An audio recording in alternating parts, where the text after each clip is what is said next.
Today on the Basketball Manitoba podcast, we have Earl Roberts. He played his high school basketball at Humberside Collegiate and Runnymede Collegiate in Toronto. He then went on to play at the Brandon University with the Bobcats. There, he was a 5-year starter and helped Brandon go to the national tournament 3 times, securing 2 bronze medals and a silver medal in 1984. He's a 2-time GPAC All-Star, and he's a member of the Brandon University Dick and Verda McDonald Wall of Fame. He's a Basketball Manitoba Hall of Fame member, class of 2005. Beyond his playing days, he's dedicated over 30 years to officiating basketball at various levels, including local, provincial, U-Sport national competitions 3 times, and has officiated in the Canadian Elite Basketball League. Most recently, he's a member of the committee Pathway to Excellence, whose mission is to develop up-and-coming officials to become U-Sport and international officials. Earl, welcome to the podcast. Well, thank you for having me. So, I was saying offline that I wasn't going to talk about anything personal between us, but as long as I can remember playing as a teenager and adult, college, university, you've been officiating me essentially, like in some level, you've been there. And that's crazy to think. But the reason why I bring that up is on the first episode, I interviewed the legend himself, Ross Wedlick, and I told him this story. I just said, look, like when first time I saw you, my first memory of you is you officiating my game, my Gordon Bell High School game. And, I didn't think you were a very good official. And I remember us me turning to John Long, like, who is this guy? He's not good. But I knew that Adam, I knew Adam was obviously at Basketball Manitoba. I knew Bill was, right? And I just knew he was related to those guys. And I told him, I said, I didn't know you were an absolute legend, right? And so when we're young, we often have no idea who people are, and we often give officials like hey, they suck, they don't know how to play basketball, they don't know what's going on, right? And I'm not saying that I necessarily did that to you, but I did not know that you were such an accomplished player. So I'm super excited for this conversation because I want to dig into, your playing days, talk about how the heck you ended up all the way here in Manitoba and never left, and just get to know you a little bit better. So on that note, well, I'm not, no, that wasn't a question. Don't worry. You don't have to answer all that. But I just want to kind of jump right to the start of your journey with basketball, because you're from Toronto. When did you start playing? Like, what are some of your first memories of the game? How'd you get involved? Tell me a little bit about that. Well, I started playing at a recreation center right near my house, actually near my public school, Annette Street Public School. I started playing there, and the guy that Mr. Cross was one of our gym teachers, got me into playing basketball. And at the grade school level, you play everything. Yeah, I played basketball, baseball. I even played hockey. I was a goaltender in hockey. No way. Yeah, we got to play at if we would have won the game, we would have played at Maple Leaf Gardens, which was a big thing. And we ended up losing 1-0. I was the goaltender that the puck went through. But yeah, we played everything. And I started focusing on basketball more as I got into the high school level. It became natural for me to play. I didn't have to do anything. I was just playing, and people saw me playing. I was pretty good at it. And Nice. in Toronto, we used to end up going to gyms where people played. And we had this one gym, it was at Brock on Bloor Street, I remember correctly, where we had American guys playing and taking us under their wing and showing us the game. And it was really interesting, all the way to what we should be wearing under our shorts when we're playing. It was really cool. These guys, yeah. Oh, they were good at making sure we knew the game, how to enjoy the game, and how to have friendships in the game. Nice. A lot of these guys, I think, and you can't quote me on this, I don't know for sure, were the draft dodgers of the 70s. And the head came up, and I got you. Yeah. So they were playing ball, and got me into it, and I really enjoyed it. Like the friendships that I had all the way through and coming up, people that I still know, that I still talk to once in a while. And No way. I see their kids playing, and it's really interesting. And a So lot of from people those know me. days back then, like when you Yeah, first started, you still have some people that you're still connected to back then. yeah. Oh yeah, yeah. And Oh wow. growing up in Toronto, we played basketball. That's what we did. I played a little baseball, but basketball was the game that I chose. If I had to do Mhm. it all over again, I probably would have been a baseball player. But I ended up playing basketball. So, and that brought me to Manitoba. And Yeah, you know, yeah. going through the high school, we went to I was at Humberside Collegiate, where um, we had five players that were really good. My best friend was Willie Dallas, who we ended up coming out here together, and he left after Christmas. Oh That's no way. another story. Yeah, yeah. We had a good team, and we had a good rivalry against another team, Oakwood Collegiate, which a lot of people back then would have known of. That we played against, and we had friends on that team that we played pickup basketball with, or get together and play on a 9 foot hoop and dunk Yeah, yeah, yeah. and all those stuff. And actually, those couple of those players have become famous broadcaster, Paul Jones and Oh yeah, yeah. Mark Jones. Yeah, Nice, nice. Yeah, yeah, yeah. yeah, yeah, yeah. We used to play with them a lot, and they went their separate ways. I went to Brendan, and yeah, Nice. it's remarkable how you can remember things way back. I am an old man, so you know when you start talking the '70s. Actually, when you get into the 1900s, then you're old, right? That's the way Man. it goes. Well, your memory is far better than mine, my friend. So Yeah, yeah, the fact you have these memories. So it sounds like, I mean, back in Toronto, very interesting. I was going to ask you, I'm like, why are these American guys here? But that makes sense about the potential, draft dodgers and stuff like that. yeah, But it sounds like those memories you have some very fond memories of those times and just playing like tons of basketball.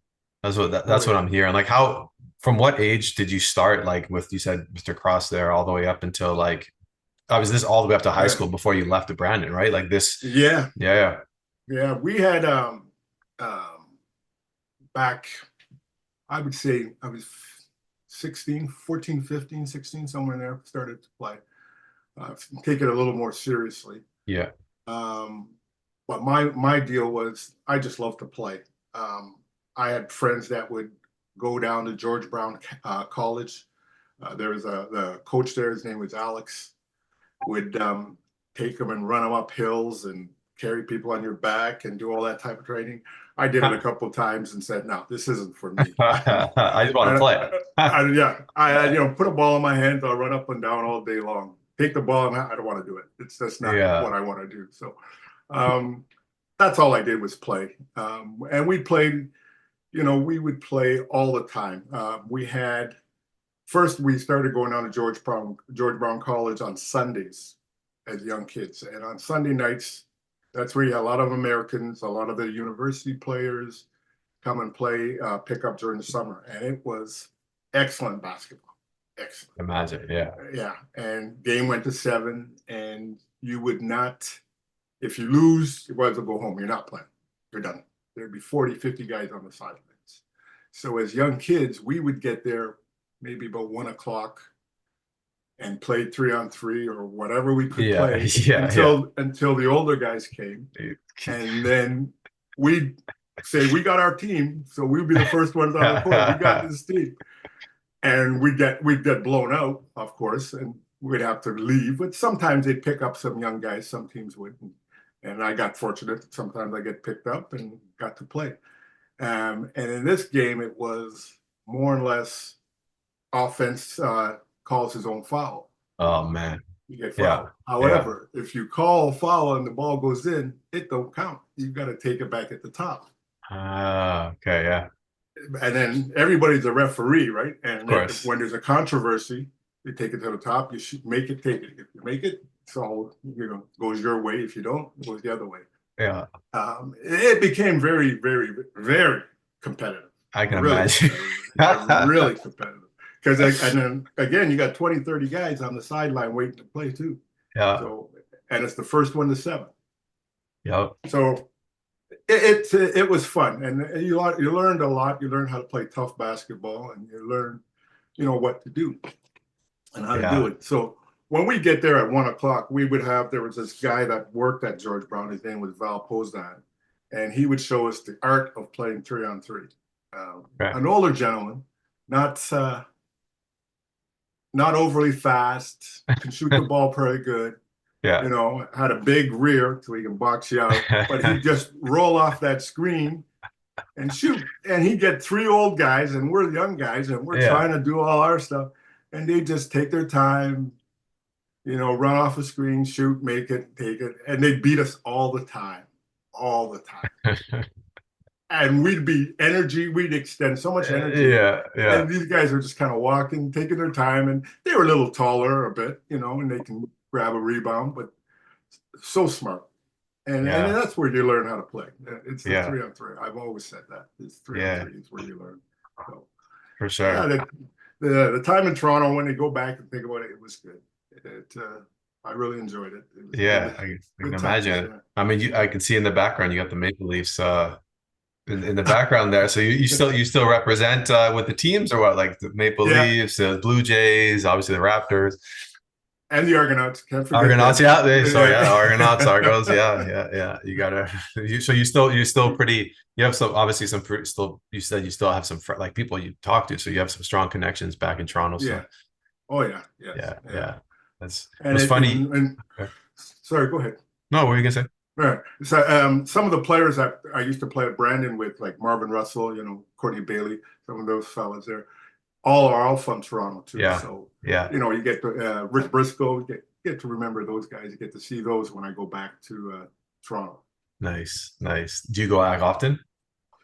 Well, my mom's there. My father passed away. My mom's there. All my brothers and sisters are in Okay. Toronto. So yeah, I have to make that trip. You probably love it. Come on now. Oh, I do actually. Yeah, yeah, yeah. Well, it's funny you say. I think it's Paul Jones. I believe it's his son who's a coach at assistant coach in the men's university volleyball team at University of Manitoba. Oh, I think oh, it's really? Yes, that's yeah, right. yeah, Yes, it is yeah, Paul yeah, Jones's son. Yes. yeah, yeah. Because I met him in Victoria, and he was I was working the FIBA Olympic qualifying tournament in Victoria for basketball, and he was one of the volunteers, one of the workers, and younger guy hanging out Yeah. and stuff like that. Like we had a pickup game before the team show up and everything like that, and then later on, the event's kind of wrapping, and then I'm in charge of all of the volunteers, and then obviously I know what Paul Jones looks like. He comes up to me, he's like, "Oh, excuse me, like I'm looking for my son." I'm like, "Oh, it's Paul Jones. What's up?" And he's like, and he's describing, and then he walks up and like, "Your dad's Paul Jones?" Like, "Yeah, yeah, it's my dad or whatever." And I'm like, "Oh, you kind of look like him." But it's interesting. So though Paul Jones came up, like you guys like played together when you guys were Yeah, young, then the same age. we played a lot of pickup basketball Pickleball. Yeah, together. Yeah, got it. yeah, Same him and same his area. brother. Yeah, Got it. Okay. Well, no, that's super cool. So the big question is, man, is like two things. First of all, high school. I mean, again, I know it's like things have changed so much. So like a lot of people don't really have like a reference point of what maybe it was like high school, especially not in Toronto, because like most people are probably listening. They're like came up in Winnipeg, right, or in Manitoba. So yeah, they have maybe that context. But first of all, what was it like high school basketball in Toronto? How'd you guys do? Like, what was your high school like? Did you guys, is it provincial championships? Talk to me a little bit about that. How'd you guys do? And yeah. what was the layout of the land there? Well, high school we played at 3:30 in the afternoons, and we had a lot of No fans way. there. Yeah, it was when you have rivalries. You had fans. We had a lot of fans, and a lot of time we'd get out early. The school would get out, watch the games. It was fun. It was a lot of fun, enjoyable. Yeah. And at Humberside, like I said, we had five guys that were really good. Five guys that probably nobody ever known about. But we had a guy named Tom McPhee. He was like a 6'5", strong, good player, very good player. And I think he ended up going down to Florida or something. We had another guy named Joe Panic, who, good player, fundamentally skilled, went to University of Toronto with Vitas Gardavitas is his name. His brother actually played in the CFL, but he played. And then there was Willie Dallas, who was my best friend growing up. played, and he was another guard with me, and we were always together, him and I. Yeah. If you've seen one, you've seen the other right behind him, and we'd always play. We did quite well. Oakwood was the team to beat, and they had Paul and Mark and Paul Jones, Mark Jones, and a guy named Norm Clark, who ended up going to St. Bonaventure, amongst other players. And their coach was named Al Quantz. He was coaching, and they always seemed to have a great team. They always seemed to have a great team. No matter what, and they won the championships. My last year at Humberside, our senior year, we ended up playing them in the finals at Jarvis Collegiate, the city final, and ended up beating them. And that Really? was like, it was bedlam. It was so, I can remember it now. Fans were going crazy. I think I ended up with 30 something points, and Norm Clark, who is the other guard against me, had probably 30 something points. We were going head to head, back and forth. It was a great game, and we ended up coming out on top. And I think that's the only time we ever beat them in a Wow. championship game. That was like It a was, city championship, like a yeah, or city nice. championship. Yeah, we never did Wow. win the provincials. We always went to the provincial, didn't win, for one reason or another. We had, well, good. There were good teams too, like Of course. Yeah, yeah. Lee, guys that played on the national team. You know, played. It was good. High school in Toronto was good. Going up against guys like Leo Routens, who ended up playing in the NBA, Yeah, is yeah. another good player. Um, but our high school team was good. It was fun. We enjoyed each other. We're all together as a group. But the starters were one thing, and then you had the guys coming off the bench that helped us out Yeah. during the games too. Yeah, yeah, yeah. Uh, No, I love that. I love it. So yeah. then talk to me a little bit about I mean, you're playing all this time. You mentioned a few coaches. Was there anyone that was like really critical in your life during that time? Or maybe a coach that you'd look at as a mentor throughout those times? Um, you know, we actually fend for ourselves. Our coaches were good. They were really good. And I can't. The only guy I could probably remember is the guy that is at Runnymede, and that was Petrovic. He was the Runnymede coach. I went to Runnymede after my last year at Humberside. I went to grade 13 at Runnymede. Um, he was our coach there that had some status. He had a player named Bo Pellick and Ralph Savino that were there. Runnymede ended up coming out to Winnipeg the year before I got there for the Westman Classic, and I think they were in the final. Yeah, he was the guy around. The coach at Humberside, which really I admire, passed away a few years ago, and for some reason, his name won't come to me, Mm, which is sad because he was a guard like myself, and showed me a lot of how to play the game. mhm. Um, in Toronto, though, when you see your coach during the day or at school, you don't see them again. It's very rare you see them. Yeah, I very rarely see a teacher outside of school, unless yeah, we're yeah, playing, which was different. But yeah, at the end of the day, I think when I came to Brandon, um, I have to give all the credit to Jerry Hemmings, to the way he developed me into the player I became, and yeah. Mhm. how he helped me. Yeah, it's Yeah, it was high school was great, but the university days I think were even better. I yeah, have to say that. Yeah, yeah. Well, I mean, I would love to hear. So you mentioned Runnymede the year before went to the Westman Classic. yeah. You played your grade 13 year. How did you end up at Brandon? Like I want to hear the story. Oh, Yeah, well, how'd you end up there? well, I I knew Brandon when I was in grade 11 at Humberside. I Okay. had met Jerry Hemmings um, at our provincials Okay. in Windsor. And I remember it was 78th, I believe. Oh boy, that's a long ways. I met him. I was coming off the floor and he wanted to talk to me, and my coach wouldn't let me talk to him. Really? Yeah, I was too young. Don't leave him alone, leave him alone, and away we went. And I'm not sure how we got in contact again, or he contacted me or my parents, and we got in touch again. And my grade 12 year, and we were talking then, and then I ended up going to Runnymede because my best friend Willie had already graduated from Humberside, went to George Brown College for the year until I finished my grade 13 year, so I can go out to. We wanted to go out to Brandon together. We were being recruited by Got it. Brandon together, so we wanted to play together because we've done it through high school, and that's how I ended up in Brandon. Almost went to Calgary because at the airport when I met Jerry, Gary Howard was there, Yeah, yeah, yeah. and he said, "Why does a black guy from Toronto want to go to Brandon? There's nothing in Brandon for you. Yeah. So come to Calgary." I said, "No, no, Willie and we're coming to Brandon. We're going to Brandon," and I guess that's where it began. Interesting. So was Yeah. there any other, like, in your memory, do you remember having any other options, or you just knew Jerry contacted you earlier? You probably had some, I I had guess, some. I had some yeah. options. Yeah, I had yeah, some yeah. options. My big thing at that time was I wanted to see Canada, and if I went south side, I wouldn't see Canada. Mm, Um, I often wonder what my life would have been like if I went south as yeah. opposed to going to Brandon. Um, but at the end of the day, I say, I think I made the right choice.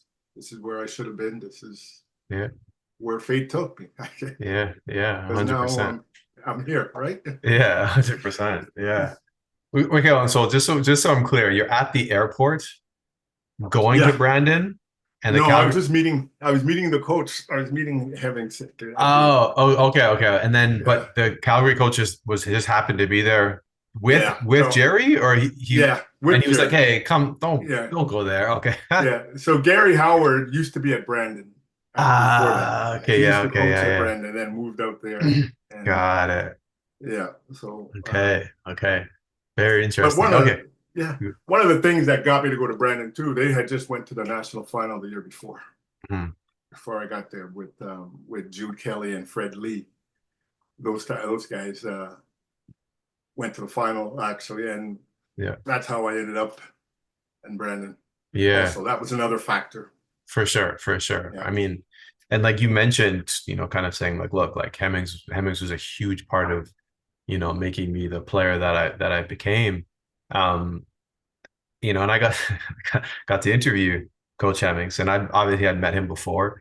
And a few things I'll say about Coach Hemmings, and obviously I'm going to ask you tons of questions, but he's one of those guys that everyone has many stories of. There's certain players or coaches that if their name comes up, all these this, and so I'll share a very brief one. So the first one is just interviewing him, and I asked him. I said, "Hey, what are some of your greatest memories?" And this probably won't surprise you, is he just brought up like these close losses. yeah, I said, "You're the most all-time winning coach. You've won national titles." And he's talking about we almost had this one, we almost had that one. And I was like, wow, some people are just different, like, because other yeah, people they say, oh, this win, this, that. And he was focusing on the one time he almost won. They just yeah, this close, right? yeah, So that was one thing that stood up. But the other thing and this is way later, Coach Hemmings isn't coaching anymore. I'm playing at Manitoba. And he was doing we were doing some like mini camp or something like that. Actually, Coach Suffield asked him to come out, and like Jerry, he wasn't coaching anymore, so he's yeah, like, sure, I'll it's what I've been yeah, doing my whole life. And man, that was the first time I had him like, just doing what he does, and it was just like instant respect. Like the man just knows yeah, how to talk. He knows what to say. He knows when to say it. He's yeah. just so good at it. So saying all of that, you mentioned he's a mentor of you. Like, what are some of the most memorable moments with Brandon? But speaking specifically about Coach Hemmings, like, why was he so crucial in your development? Well, I'll start off with he takes everybody, takes us all in. He treats us like he's our father Mm, figure. Um, Phenomenal man when it comes to coaching basketball games. As you say, he knows when to say it, how to say it, and never seems to get flustered about anything. Mm. You know, I love listening to him. He speaks. He always has his one joke where he goes, "I only know two." I've been here for 20 years and I don't know Canada's two official languages, English, and that's his joke, you know. But I love the man because at the end of the day, he always looks after his players. It's Mm. all about the people he's recruited, the people that he's coached. He could probably tell you a story about every one of those players. Mm. Um, you know, and sharp as a whip. I don't understand it because a lot of things I tend to forget yesterday, and he can go back and remember, you know, when this and that. Yeah, yeah. Great, you know, and he showed us what it takes to make a winning team and be a winning person in life. He really um, showed us a lot. You know, I kind of get emotional about it because I don't know what would happen if I would have went back to Toronto when I wanted to, or you know, and he wasn't there for me. I don't know where I would be. Mm. I have to give him that much respect. The man has done a very lot for me, and I'm sure a lot of other players. Mhm. Mhm. Yeah, Yeah, 100%. 100%. So, I mean, you mentioned your first year, you went out there with your best friend and he left. yeah, And yeah. so at that time, did you also want to leave? Well, you know what? When we first, I'll tell you a story. When we first got here, we got off the plane. We were taking the bus to Brandon. Okay, you got to remember, we're two Toronto kids. Yeah. Don't know anything about west of Toronto. Everything stops at Toronto. Yeah. So we get off the plane and we get the Greyhound going to Toronto. And you know, so all we see is land, nothing. Yeah. We're looking, where do we go? What's going on? And then we're driving, as the bus goes, we're sitting at the window and we look and there's a sign that says orbit, 5 minutes. Orbit? What is the orbit? This is probably before your time too. And you kept driving, orbit. It's a little garbage can. There was a garbage can on the road, and that was the orbit. And we were like, where are we and what are we doing? And like, it was culture shock. No doubt. No doubt. Yeah. So, hey, we get to Brandon, get into our room, and we meet with Hemmings and everything. And we're there Saturday. I guess it was a Saturday night. We said, or Saturday afternoon, we said, okay, what are we going to do? Oh, let's go for a run. And we decided to go to run. We run from 18th Street to 1st Street and stop because that's where the town stopped. We're like, oh, okay, now what? We turn around and run back. And of course, we get back to the university and we got nothing to do. We eat at the residence. And it was funny that we had nothing to do. It was remarkable that we lasted that long. At that time, Hemmings had recruited oodles of players. Like we had probably could have probably put two teams on the floor and had a Wow. good run. Um, and I got lucky. I ended up playing more than Willie did, and so Willie decided to go to University of Alberta Okay. at Christmas time. Transferred But during Christmas? yeah, at Christmas time he left. Yeah, Oh, wow. yeah. So it was that first year it was like my phone bills were astronomical because I was calling home all the time. Yeah, I bet. Yeah, and any chance I got to go home, I was on the plane home because you had the $99 standby tickets on a student's Okay, uh, okay. income. So it was fun. It was fun. I remember my first game at against University of Winnipeg. We stayed at the Marble Inn downtown, and there used to be a Kentucky Fried Chicken around the corner. I remember we were going to eat, and I went around the corner, and the wind just hit me. And I turned around and went back to the hotel, banged on the coach's door, and say, "I want to go home. This is crazy. Really? Yeah, this is crazy." Ah, and now I live here. Can you believe I was, I it? know. Well, it's funny. I laugh because like we all know that win, like we know what you're talking Yeah, about. It's like, yeah, I know what you're talking about. yeah. Wow. So So this is your first year though, right? Like this is all like yeah, first my year stuff. So was the first year first year stuff. like just like the hardest to get through? It's like, was there a lot of challenges that first year? A player, a Um, young kid, you're away from home, a bit culture shock. yeah, it was difficult. Like I said, my phone bills were astronomical. Any chance I got to go home, I went home. Um, it it was it was it was hard, but fun at the same time because we had a good Mm, team. yeah. Um, we had at that time we had 10 freshmen Wow. on our team. Yeah, we had myself, there was Chetty Warner, Grant Coulter, Jan Bujan, John Bukis, Alf Horn, Butch Gayton, you know. Um, and then we had three American guys that were on the team, as well as Jude Kelly and Jerry Abernathy. So those were our two vets, and the rest are freshmen. Wow. And we won 15-1 that year, and was ranked number one in Canada at the time. Yeah. And like phenomenal team, but we had players in that were redshirting that were good enough to make another team that would win. Wow. We it was fun, but I was homesick. I was Yeah. homesick. Yeah. I can imagine. You know, I met a girl there at my first day there was that Saturday night that I spent all night on the dorm ledge talking to. Really?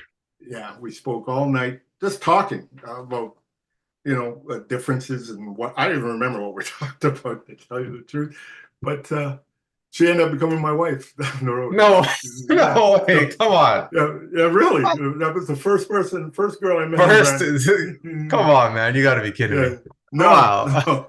no, Wow. yeah, So your so first day there, the whole bus, everything you just told there, that yeah, night, yeah, you met a woman and that woman, you married yeah, her. yeah. Well, Or- we weren't together that whole yeah, yeah, time, but that but ended up being your wife. Yeah, yeah, yeah. yeah, yeah, Wow. Wow. That's yeah. wild. So That's it that's is. wild. That's wild. Talk to me a little bit about your playing. I mean, because I read in your intro there, it says, you were a starter. So you started your Yeah. first year. Well, first few games I came off the bench. Okay. We had Chetty Warner and Grant Coulter, who um, great. I mean, we had a good team.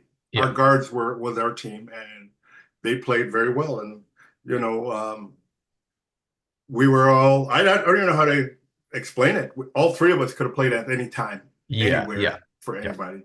And so that, again, we had the team that probably should have or could have went to the national finals and won.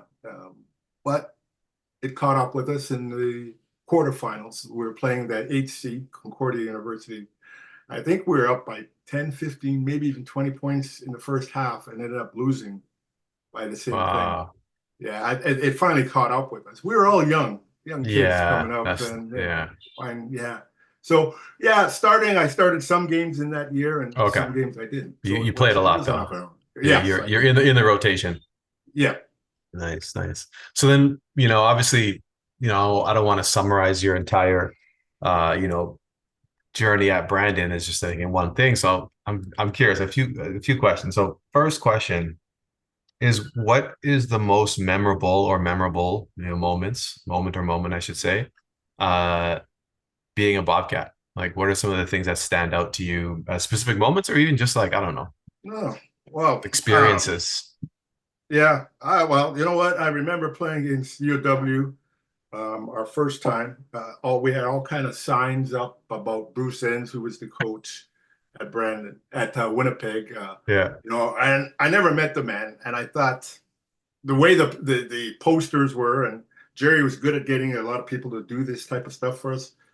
Um, I thought he was a big, huge person, very huge. And when I met him, he was a little, Yeah. I was shocked. But the rivalry was good. against Winnipeg and even Manitoba. They were good rivalries. But the best thing I had that I really enjoyed, I hit a final shot at Brandon to go to the Nationals. We were playing a team from down east, and I'm going to say it wasn't Acadia. Oh, geez. Can't remember the team. It'll come to me, but I can't remember the team right now. Okay. But we played in the Midwest Regional at Brandon, and we hit the shot. I hit the shot to win the game with Like 4 seconds to go. game winner, Game winning like shot, yeah. oh nice. That what actually kind of was a little controversy because some people said it was after the buzzer, some people said it was before the Really? buzzer. I didn't care. Oh, we jumped, we won, we got the game, and that was probably one of my most memorable shots. I had a lot of shots coming down the stretch that won us games and missed some too, but that one was really something to behold So that one because you needed to win that to go to nationals and that like that. nationals, yeah, Nice, nice. yeah. But the following week we ended up losing the same way to Waterloo, a Damn, 4 second shot. So that's tough. um, That's tough. yeah, it was tough, but it was fun. The atmosphere was great. Yeah, Games at Brandon, the atmosphere was good. The fans were packed. yeah, We had that old gym. yeah, Um, it was good. We always had a period of time when we were playing that we put a press on and you weren't breaking yeah, it. We yeah, were scoring it well. We didn't lose much there, and we showed it. We were yeah, cocky, I guess was the best yeah, way to yeah, say it, and we lived up to it. We had some great players and that come through Brandon, and you know that made it easy for us to play and win. And the other thing yeah, we would do if you're playing Brandon, there's a stage at Brandon that yeah, yeah, we keep it closed all week. We would practice with it, but on Friday when the other team came in, we'd open it, and we'd get to shoot there in the first half, and in the second half, yeah, because it's everybody wants the clock in the second half, right? yeah, yeah, And that's where the stage was open. yeah, So yeah. we knew what we're doing. We don't open it for you until the game's ready to start, and then it goes. We use that to our advantage. Yeah, But yes, you know what? Like games against University of Winnipeg were probably the most exciting, yeah, and against Manitoba because that's when the fans were coming out, and that's when yeah. You get those that's provincial rivalries, right? Like yeah, yeah, people are always up more. I remember it's funny you mentioned the stage. So like when I was playing, like they still had the old gym, and still packed and still craziness and stuff like that, and they were yelling stuff at you and yeah. just and crazy stuff. But the one thing I'm curious if this was the case back when you played there is was the stage side rim also low? Or did that come later? Because and then Brandon would always finish second half on this low rim, and then everyone's just doing the craziest dunks. I'm like, you doing it Yeah. on the rim's lower on that side, and Brandon would be But stateside, and the rim was dropped down like like this much. yeah, I wouldn't say that, but it's quite possible. We did have an advantage with that stage being open or Yeah, closed. I'll tell you yeah, that. for sure. Whatever And it was. yeah, and the fans were like literally on the court, right? Yeah, yeah, yeah. Literally on the Crazy. court. Yeah, So yeah. yeah, No, that's awesome. So then tell me this. I mean, one thing you said you had tons of talent on your team. I mean, you came from all the way from Toronto. Obviously, you mentioned a whole bunch of people who are in the Hall of Fame and things like that you played with. No doubt the one thing that people will say good or bad. Some people had some terrible things to say about Jerry. Well, a bunch of people have some great things to say about him, but they'll all say like he was an unbelievable recruiter. Like there's no that's not a good or bad. It's just the yeah, truth. Like he's just an yeah, unbelievable because of all the things we talked about. He just has a way to talk and clearly had a vision. Like he knew what he was doing. So you play with a bunch of good people, but when it comes to Jerry specifically, is there a specific story or maybe the best, you know, Coach Hemmings story that you have? Again, I don't know if there's anything that comes to mind, but when I ask that question, or I'm poking a little bit there, does anything come to mind with regards to a story or a moment that you can remember that was meaningful? um, well, you have to remember, depending on when it comes to basketball, Jerry is a basketball junkie. No, Mhm. no ifs, ands, or buts. as a coach, he knows if I'm playing against yourself, for instance, I would know everything about you that I need to know, and Jerry would give me that info. So if I know if he would know that you're a jump shooter, he would say he's going to pull up at any Yeah. time, be ready. Or Yeah. Yeah. if you're left-handed and you don't like to go right, he'd tell you sit on that left hand, don't go anywhere. He's not going anywhere. He's coming right back here. We would know everything about a player or players that we needed to know about that was a threat to us. Mm. Um, as well as in well, we had one play my first 3 years. It was called a rover set. Okay. It was it. Two low posts, a guy that rolled back and forward on the baseline, and then two guards. And we won many of games with that against zone or man to man. Nothing else. That's all we did. The Really? philosophy was you have an odd man rush, take it to the hole. Just play Uh, basketball. Nothing spectacular, nothing. You don't have to do anything. Like make sure you fill the lanes and play. And that's how we won a lot of games by that way. We weren't setting up offenses because we didn't really have an offense. It would be penetrate and pitch to the middle. So what Jerry would do for us is those are things we worked on. mm. Pulling up at the foul line, Yeah. making that pass, passing it into the middle to the big man when he flashed. Those are things we worked on. Our individual skills and those type of passes to the big man into the post. So we knew exactly where we wanted to go, where we wanted to be, and how we wanted to be there, and who we wanted the ball to have at that particular time. He was always in our ear, and as a coach, but he was always telling us to just to be disciplined with the ball and on the court. And that's in life too. You got to be disciplined. And that's Mm. where I say that Jerry's been a very a good mentor to us.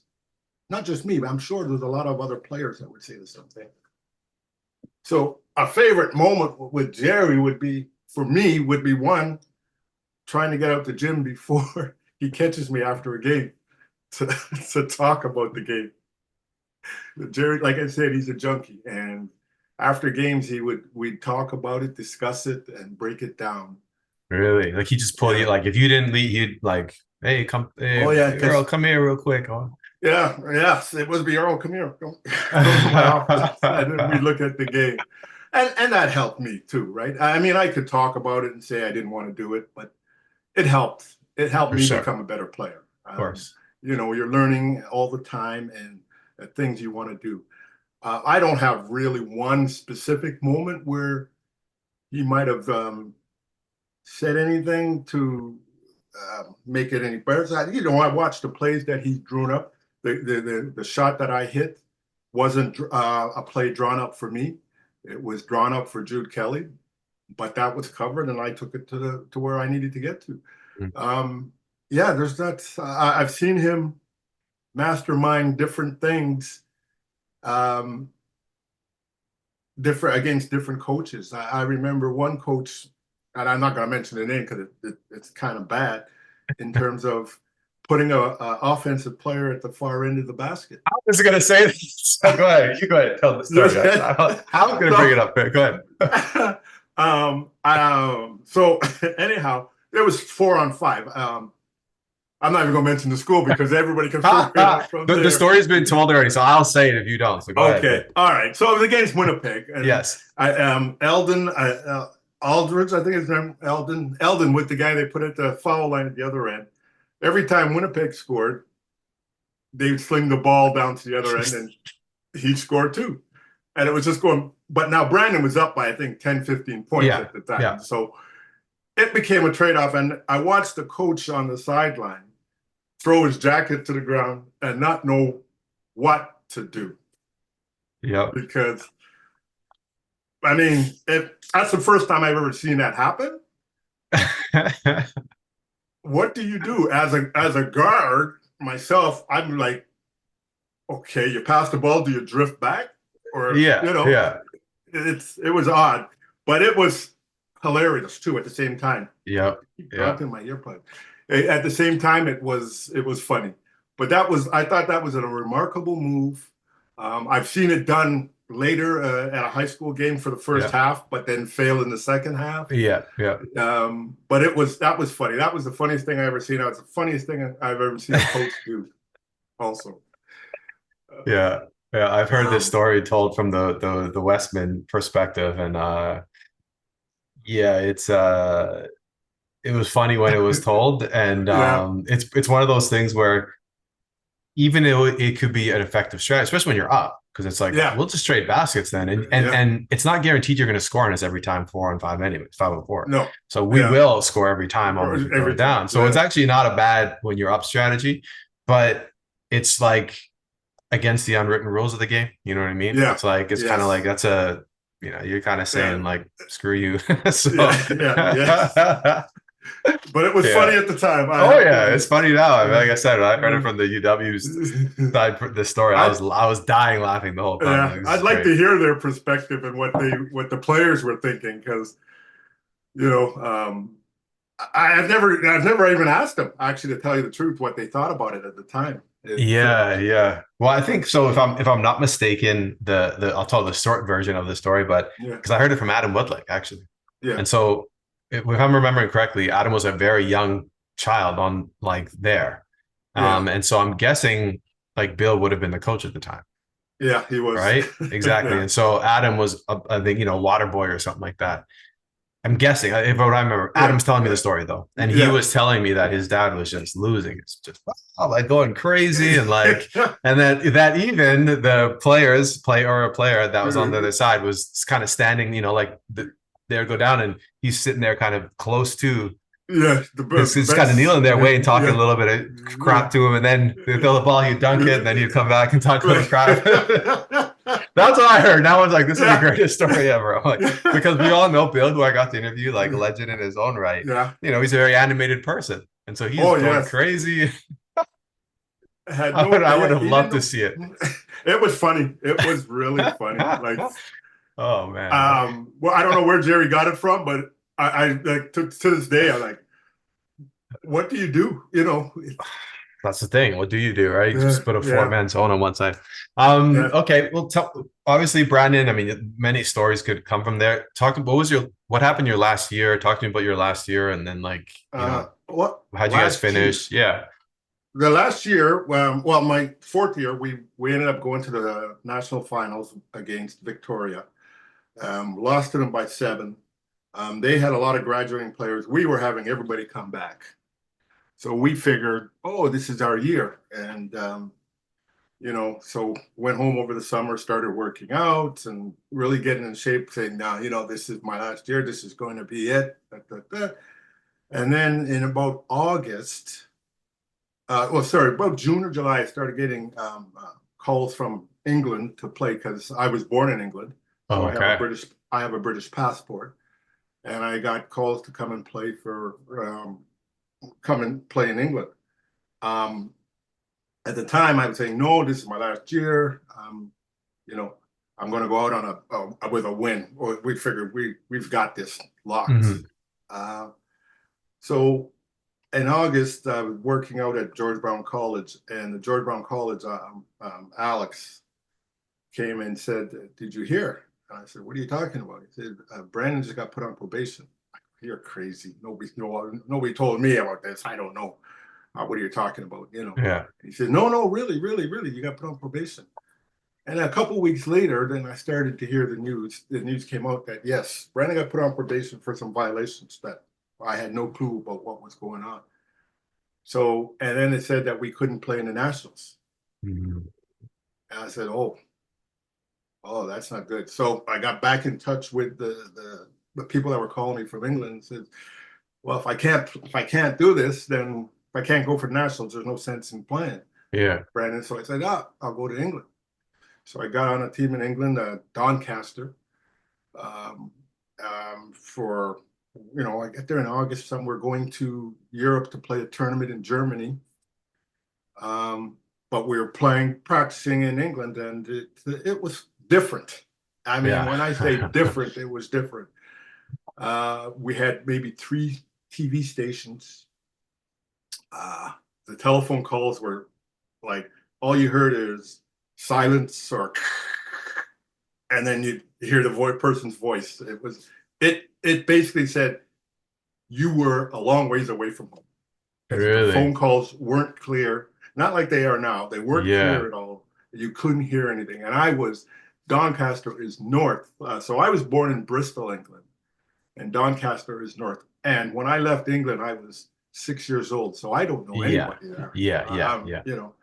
So I'm in Doncaster and I'm rooming with an American roommate, and we practice in the evenings when the locals come back or off work to Yeah. Yeah. practice. Yeah. Yeah. So during the day, I got nothing to do. There's Mm. no TV. It was like, it was bad. Boredom out of your skull. So we ended up. I was there for about a week and a half. Had my apartment, a car, and everything, and then we went for our trip to Europe. And so we're taking vans. First, we have to cross the English Channel Yeah. with a ferry, and we had a van. But the ferry was making me seasick, and I'm younger than a lot of these guys, and so they started feeding me cognac. Oh. Yeah, it wasn't pretty. Anyhow, so we're going through. We get off the ferry. We're going through Germany, East Germany at the time. That's before the wall came Mm. down. Yeah. And Yeah. and you're seeing these guys with guns and the whole 9 yards.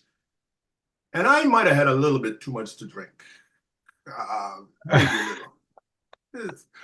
And so now I'm really yappy in the back of the van, and I hear these guys come in, and this is like coming right out of Hogan's Heroes, if anybody knows what Hogan's Heroes is, where they ask you if you have any weapons, and me in the back, I'm yappy, and as soon as you say No. weapons, I start laughing, weapons, and the guy's head snapped back and looked in the back, and right away, passports, every one of them, they took them in because I started. Yeah. Yeah. You're yapping. So we were there for about 2, 3 hours, and everybody's getting pissed at me because Whoa. I've been I'm yapping away, and then they pull me up into the front and say, "Shut up and don't say another word." And sitting in the front, like in between the vans, in between the seats of the Yeah. van. Yeah. Yeah. Yeah. That's fun.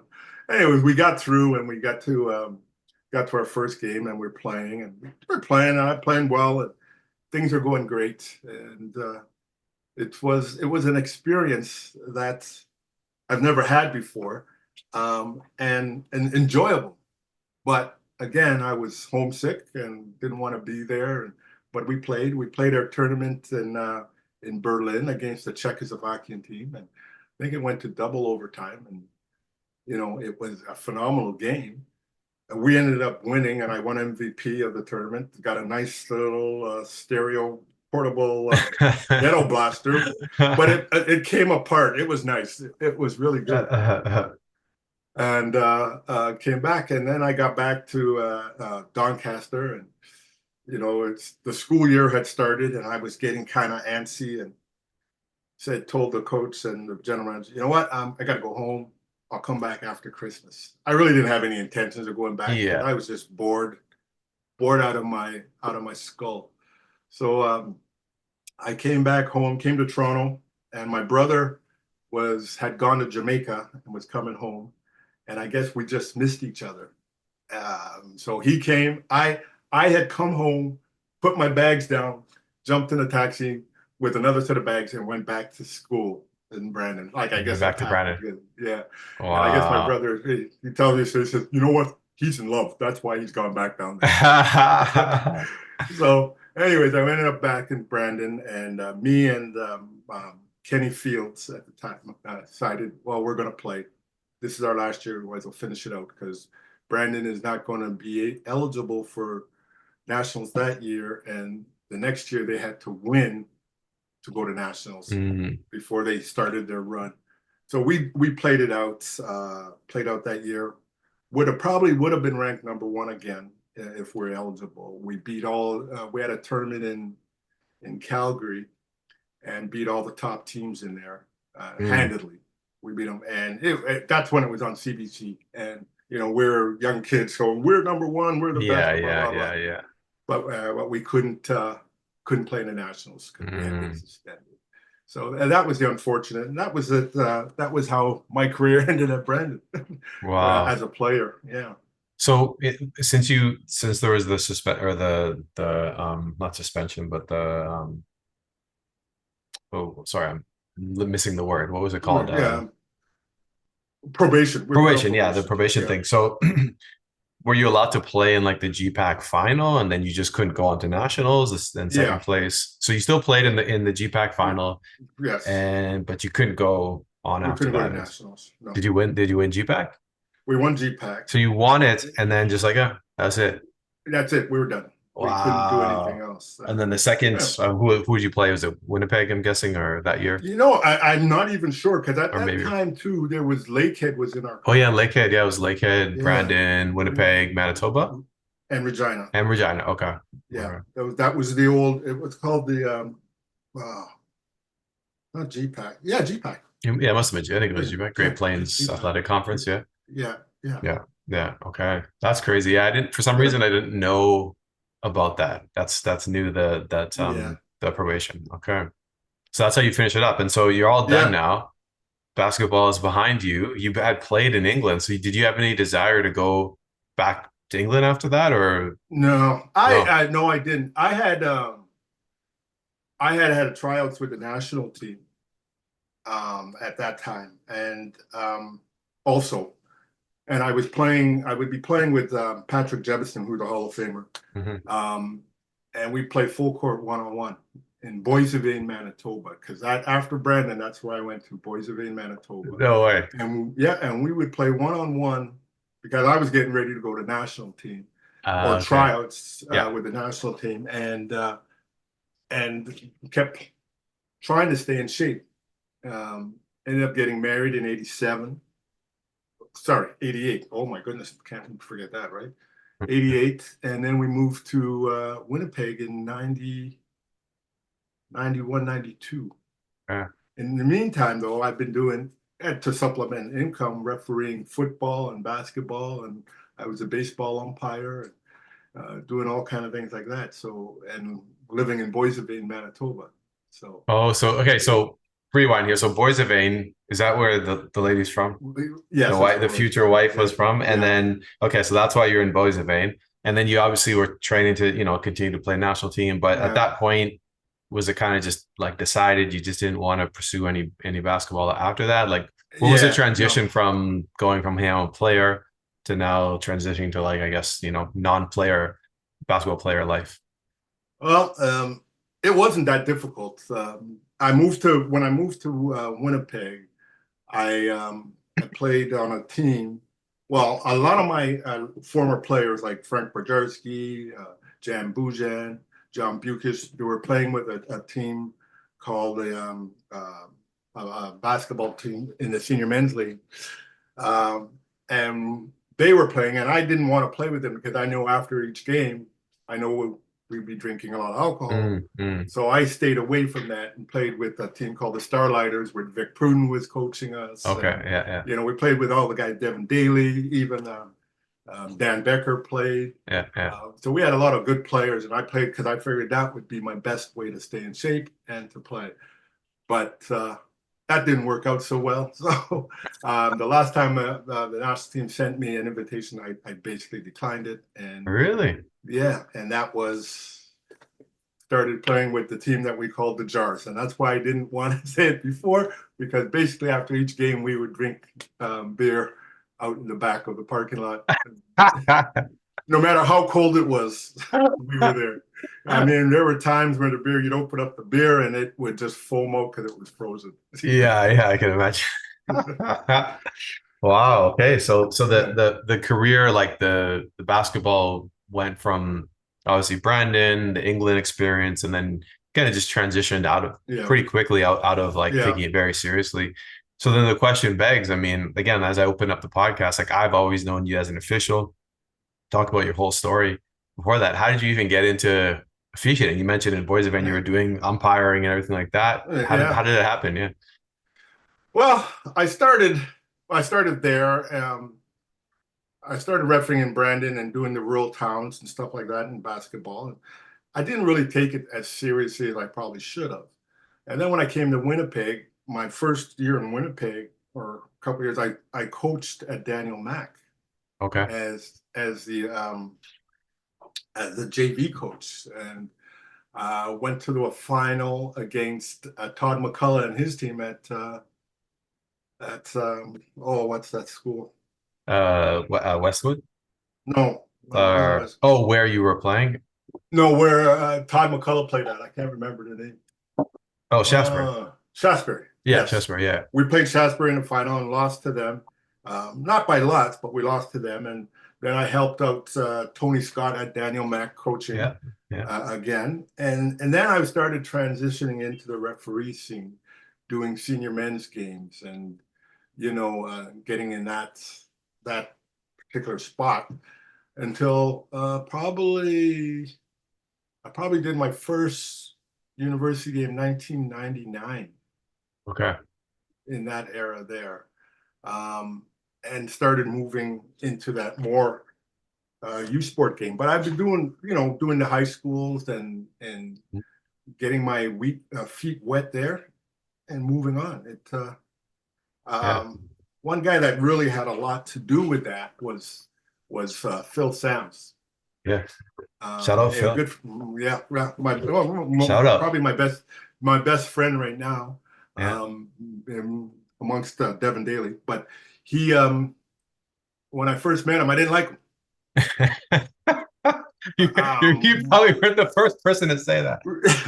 um, we were playing 3-on-3. That's when it first started Yeah, at Grant Park, and we were playing against a team from Saskatchewan, some big, solid, yeah. I would say, Saskatchewan guys. Saskatchewan guys, Yeah.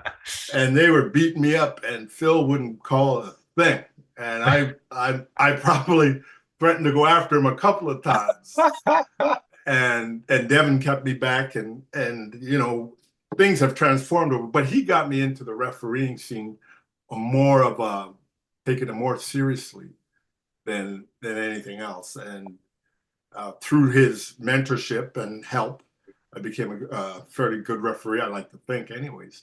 Yeah. And then I had Wes Crimble, Mhm. another Hall of Famer, and Dave Morphy, who also helped um, guide me, and Cam Moscow, Yeah. Yeah. Reed Kenyon, and Yeah. Ozzie Philippin. Those old guys really helped me develop into a referee until um, I have to mention Rick DeGagne, Hmm. because he Yeah. was probably, when it came to being able to discuss things with me and talk to me and push me and get me into the right direction, also would have been him. He would have been another, probably more so than most others, because if I would have stayed in Brandon, I think I would have been a lot further ahead in my Hmm. refereeing Because career. of Rick. Yeah. Yeah, because of Rick. Hmm. And it's just to see some of these guys. Funny story about Rick. In my first year at Brandon University, he was our floor monitor. No way. Yeah. So anytime we were having parties in our rooms, he would come and tell us it's too late and turn off the electricity. But we figured him out. We figured it out the next time we had batteries. So when he turned it out, we just turned it on louder and No didn't use way. the batteries. Yeah. But that's so funny. Wow. And now he's like a mentor and referee. Of course. Yeah. He's Yeah. been through the world doing all kind of things, Yeah. Yeah. referee. I got to interview Rick. So that was really cool. Yeah. Yeah. Yeah. It's interesting. So I got to ask though, like you kind of brushed over. You said, I just started, in Brandon, Boys of Vain. But did someone just say, hey, we need an official, like here's the whistle? Or were you like, hey, someone's like, hey, we need an official, throw some extra bucks your way? Like You they're know, not, do you remember how that, like you I actually, I I don't you remember. don't remember, I don't no? remember. I just remember saying I could do it. Yeah, okay. So someone, they were probably Yeah, looking for, especially in those for a small towns, like referee. they're hey, you Yeah, played basketball? Hey, we need you to you can ref. referee. Yeah. Yeah, I Yeah. could. I can do it. Then even football, I'm refereeing football. I refereed umpired baseball, and I did the little league baseballs in Boissevain and No way. nationals. Yeah, like I guess officiating to me is fun, and I like to enjoy when I'm doing with younger kids. I like Mm, to get involved there and work with them. But at the same time, it was developing me as a person also. mm, You know, when I referee, I try to referee how I want to be treated on a court, and I always use that as my guide. mm, Sometimes it's bad. mm-hmm, I'm sure some assigners would say it's bad, but I talk. I'll talk to you and mm-hmm, explain to you what I see from what you see. It may not be what you like to hear, mm-hmm, but that's the way it is. But if I'm wrong, I'll be the first to say I made a mm, bad call. I'm sorry. mm. You know. Yeah. Yeah. So Yeah, I always appreciated that about you. I mean, it's funny. I didn't say it when you said it, but I was gonna say some things with Phil. That's great to hear that he's been consistent because you were playing, he wasn't calling stuff, and you were mad at him. Hey, there's a long line of people like that. But the other thing that there's a long line of is people who didn't like Phil, and then once they get to know him, they really like him. You know what I mean? So Yeah, he's a yeah, very like, because I didn't like him before, and then I'm like, after we kind of had a little thing, and then after that, I yeah, was like, yo, we're cool. Like we just, I don't yeah, know what it was. But now we're just like, we just get along and it was cool. yeah, So it was funny to hear when you said that. I was yeah, like, but the one thing I always appreciated about you was exactly what you just said, right? When you were officiating, I knew I could talk to you. It was never any sort of like, it was just, you would talk and there's always, seems to be a level of respect that you're able to maintain a level of poise, yeah, which I really like because very few officials could talk and also be poised. Right. yeah, Typically, that's why they train you. Like, don't talk because like you can't just you officiate, yeah, and the moment you start talking, you start becoming more human, and you've been able to balance that really effectively. So I've always appreciated that yeah. about you. That's I think that's one of my stronger points in my game Mm-hmm. is being able to communicate with the players as well as coaches. Mm-hmm.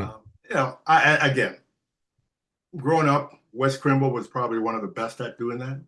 Mm-hmm. Um, he would smile and joke around and but make a call. And if you didn't Yeah. like the call, you'd like, well, or he'd have a reason, but he'd be so Yeah. calm in doing it Yeah. that you'd have to like, okay, what can I say? Yeah. And walk Yeah. away kind of thing. Yeah. Yeah.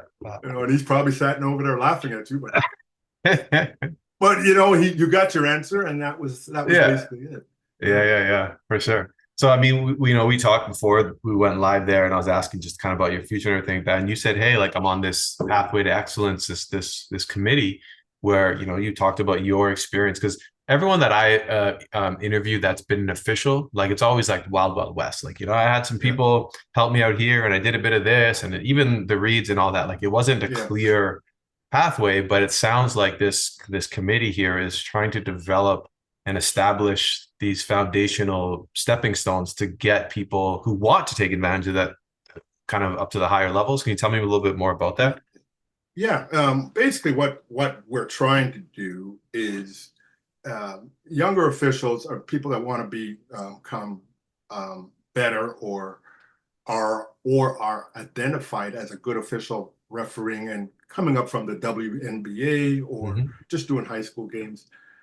We're trying to get those officials into refereeing at the college level, Mm-hmm. MCAC, where we can give them feedback and treat it more like a youth sport game where, so for instance, for youth sport, we have to have an email to your partners a week in advance. Mm-hmm. Um, there's a lot of things that the tests and we go over game film and a lot of things that we do that people don't see or players don't see until you actually talk to an official and get what they're doing. And so there's a lot of that in the background that needs to be done. So we figured that because we find, and this is our opinion, and Mm-hmm. there's a big gap in referees qualities right now.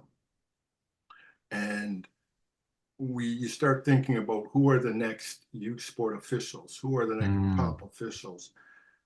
And we have a level now that's there, but then after that, there's nothing. There's not. I Mm-hmm. shouldn't say there's nothing. There's not Well, much. there's a gap. It This thins gap. out or whatever. Yeah, I Yeah. got you. So we need to develop these officials. And how do officials develop?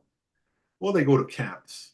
Okay, the camps are in the summertime and they get identified. And if they're good enough, they may get a contract or they may get to go to CI, it's not CIS, but any national championships and develop that way. But during the season, they're not getting the college games or at that level, high level of Hmm. basketball, Hmm. where now we have the prep league in here also, which could Yeah, help. yeah. But there's not a whole lot of that.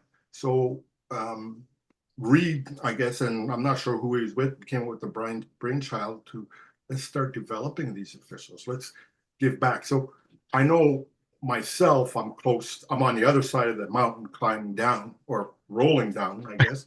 Um, what am I going to do after I finish? This is something that I can help give back to the game. I tried my hand at coaching players and I wasn't happy with doing that. So I figured refereeing, I've been doing it for so long, I should have something to give to a young referee. Mhm. And so that's where this pathway of excellence is going to help us develop younger referees to become better. And hopefully we'll have some that go to U Sport and further um, in refereeing, and I can have a part of that. I think that if I can be a part of that, then our committee could do something for them. I think that's going to be very, give you something to say that I did give something back to the game. Yeah. No, I love it. I love it. I think I again I told you well, I don't know, I think we are talking offline about this, but Mm, obviously I used to be a WNBA executive director and I worked closely with Reed, who's been with the league forever. And a big part of the WNBA was, like you had mentioned, is like getting just here's a huge pool of officials, and then out yeah, of there kind of having them moving around. Yeah, graduate through. But that's always been a area of focus for basketball Manitoba and Mabo and all that. I don't know if it's still called Mabo, but yeah, the officials is to like recruit officials and make sure there's that mentorship. And just like playing basketball, just like coaching basketball, officials are a huge part of it. And so having that mentorship in place helps the right, game, like the whole game. It's not just officials are part of the game, because if you have bad officials or officials that aren't prepared for the level, it affects the game. Right. right. And so you need all of those levels. You need the coaching, the player development, and then the officials development to all be on par to continue to develop the game. So I love to hear that, because again, I remind people, people always want to like criticize officials, right? And so for me, the best thing an official can do is not necessarily stand out, right? Because if you Right, stand out, typically it's people saying bad things. And officials typically standing out are ones that are shown to be like making mistakes or out of the flow of the game, or something's there. It could be a whole yeah, myriad right, of things, right? And so right, developing them so that they can, like you said, I love the fact that using MCAC as that stepping stone or the prep league, so that they can develop and have all the resources around, like you said, mentioned, like the support during the game, the person who's watching them and giving them feedback at the game, all that stuff. It's just like a player. It's just like a yeah, coach. Like you need that feedback loop to get better. And so right. you being part of the committee, I know that's obviously for you personally is a big thing, but me and my experience and knowing you as an official, like you're perfect for it. And there's a reason why they asked you to be on the committee, right? So I'm Oh, excited to see how that helps add to the game of basketball in Manitoba. yeah. Like I said, it's something that we're looking forward to. I'm really, really into it and want to do a good job for our younger officials coming up. Mhm. And I had the experience myself back when I was trying to get on the U Sport um, category or team, where if I didn't make it, there was nothing for me to do besides senior men's Division One, Yeah, which it just doesn't cut it. I'm yeah, sorry. yeah. Um, so I'm glad this has come about. We still need officials. They're the game of basketball in Manitoba has grown so much, so many leagues, so many tournaments. Not enough officials. Hmm. We have officials doing 4, 5, 6 games a day, It's crazy. which Yeah. is crazy. I don't believe in it. Like I know my brain gets mush after the first game. Never mind 2, 3, 4. you know. Yeah, yeah, But it's we need to get officials, but we need to develop officials yes, because, as you said, the leagues will be better. Players will have more fun, and it's just an overall the referees, the players, and there's nothing better when you see a team from Manitoba win something, yeah, right? yeah, Um, and officials have a lot to do with it, as well as the players and the yeah, coaches. So it's yeah, part of the triangle, right? yeah, 100%, That's right. 100%. Well, on that note, I think we're going to come to an end. We've kind of been, I always like to ask one question just to finish off the podcast. And we're already on that note of like, officials development, but you've been a player for a long time. We always talked about your stories as a player and your journey through basketball to this point. Um, we'll focus on the officials with this one though, because it's just what we wrapped up. So in the with the focus of talking to potentially a young official or official, like someone who hasn't officiated, maybe a young player who's Mm-hmm. listening, or maybe someone who's coaching, like you started coaching talent teams. Right now, a current U Sport player, or even a young official who's like a WNBA official. What type of advice would you give to those people who maybe are thinking about taking officiating more seriously? You're in a room full of officials, maybe how we'll say it, and they're Mm-hmm. all there, varying levels. You're trying to give some advice. What advice would you pass on to to people who are officiating basketball games, that you would want them to take away from that conversation that you had with them? That's an important piece in being an official, right? So you want them to walk away from that speech they give with like one or two pieces of things that are super important. What would you want them to walk away with? I want them to walk away with something, and it's something I always believe. You've got to have fun in what you're doing. Mm, And refereeing is no different. If you're not having fun refereeing, then there's a problem. Um, yeah, I love I that. I I you're gonna have bad calls, you're gonna have good calls, you're gonna have players that are gonna like you, you're gonna have players that are not gonna like you, right?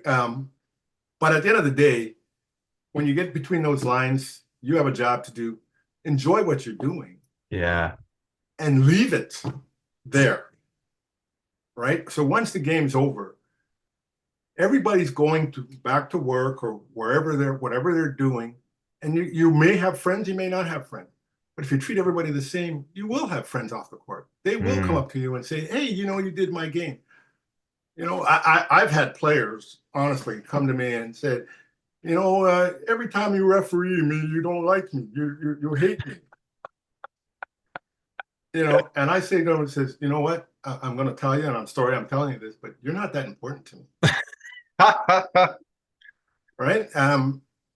Off the court, when I leave those lines, anything that's happened on there, that's where it stays. mm, If you're taking it and you're saying that it's personal and you take off, you don't really know me because I don't hold grudges against anybody on from playing basketball. Every player is going to get excited. I don't care who you are. yeah, Every player. I don't know. I don't care. It just doesn't matter. You're going to get excited.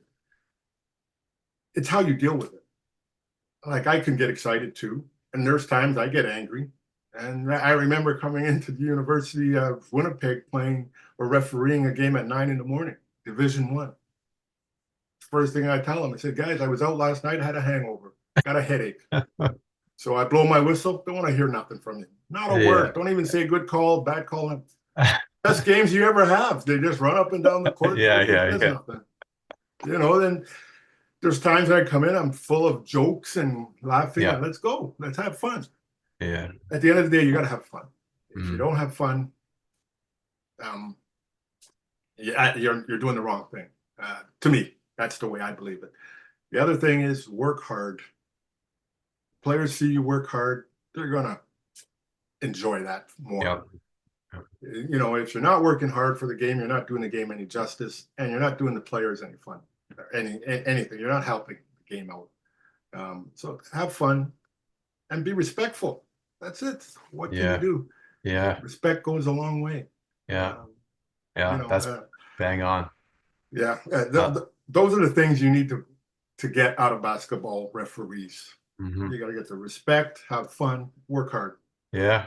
That's And it, I think, because you said it right there. Because if it like that's one of the things, the inverse of that is the referee doesn't work hard. It doesn't matter if they're making good calls. If you see they're kind of dogging it, the moment they make a mistake, you're right? on. But if they're working hard, they make a mistake, you're not really like, oh, Yeah. it's like they're maintaining the standard. And then Yeah. the have fun part and the respect, like those three, that's it right there. Most players, Yeah. the vast majority, if they see those things, the play calls, they'll, accept Yeah. some bad calls here. They don't care, but you can be great at making calls. If you're disrespectful, you're not working hard, right? Oh Yeah. man, you're going to hear Yeah. it, right? You're a bad Yeah. ref. It Oh doesn't yeah. matter if you're Yeah. making great calls. You're terrible, Yeah. Yeah, you're right. Absolutely. You're absolutely right. Absolutely. That's like bang on advice right there. Yeah. All right. Well, I mean, that's it. I Yeah. appreciate you taking the time, Earl. I mean, Oh. it was really cool to hear your story and the basketball, like the player side of it, right? Because again, I know you as an official. I bet you most people are going to say, oh, that, they see the podcast. Oh, that's the official, Yeah. Earl. That's kind of how you're known around Winnipeg, but and around Manitoba. But obviously, you came here because you were a player and you had a great career. So it was really cool to connect with you and hear the story. And I mean, I'm hoping that as this program that you're a part of here is successful in bringing more people that are players into the officiating game. Because again, this is not a disrespectful thing to the people who didn't play. But I didn't even know that Reed played. He played high school, but I was just like, this guy never played in his life. Before I thought that, right? And most people do, but we come to find out that most of the officials actually played at least at high school. A lot of them, right? And so, so the player to the official for me is like one of the best pathways, and so I want to see more people like yourself, young people, kind of doing the game, because it really does add more value. So I appreciate you taking the time. Yeah. I appreciate you having me. Thank you very much. Awesome, brother. Thanks for listening to today's episode. Please like, subscribe, follow, and share this series, and reach out to us with your comments on the show. Thanks again for joining us.